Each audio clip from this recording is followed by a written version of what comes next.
Näin sä voit pyytää ja antaa naapuriapua Ulvilassa Kommu-sovelluksen avulla. Kommu on maksuton auttamisen sovellus, jossa sä voit pyytää ja antaa naapuriapua ihan juttuseurasta, pihatalkoisiin ja kauppa-apuun asti. Kommu on maksuton ladata ja käyttää. Saat sen käyttöön, kun menet osoitteeseen kommuapp.fi tai sovelluskauppaan. Lataa sitten Kommu puhelimeen. Kommu voi myös käyttää selaimessa tietokoneella osoitteessa app.kommuapp.fi.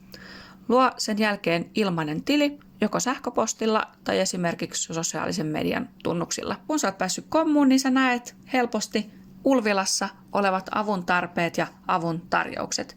Kommun kautta sä voit ottaa sitten suoraan yhteyttä auttajaan tai avun tarvitsijaan. Kommussa voi halutessaan tehdä myöskin pankkitunnistautumisen, eli vahvistaa henkilöllisyyden mobiilivarmenteella tai pankkitunnuksilla. Silloin auttaminen ja avun pyytäminen on kaikista turvallisimpaa, ja me suositellaan sitä kaikille käyttäjille. Näin sä luot ilmoituksen Kommuun. Paina isoa vihreätä plus-näppäintä Kommussa tai apuilmoitukset kohtaa, ja valitse sitten tarjoa apua tai pyydä apua.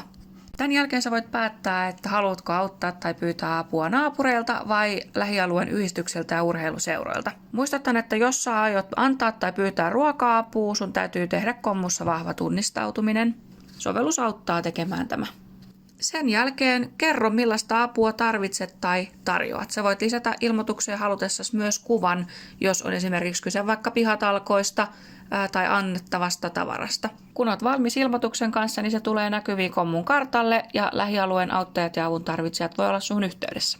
Kommu kannattaa aina pitää puhelimessa, koska ikinä ei voi tietää, että milloin voi tarvita apua tai toisaalta, että voisi auttaa naapuria. Jokainen Kommuun luotu ilmoitus, keskustelu ja tehty auttaminen kerryttää Ulvilalle pisteitä Suomen yhteisöllisin kunta -kisaan. Ja tuon palkintopotin, joka on tällä hetkellä 3000 €, voi käyttää sitten yhteiseen hyvään. Aikaisemmat voittajat on Raaseporin kaupunki ja Harjavallan kaupunki. Jos tulee jotain kysyttävää Kommun käyttämisestä, niin olen täällä auttamassa. Nähdään Kommussa.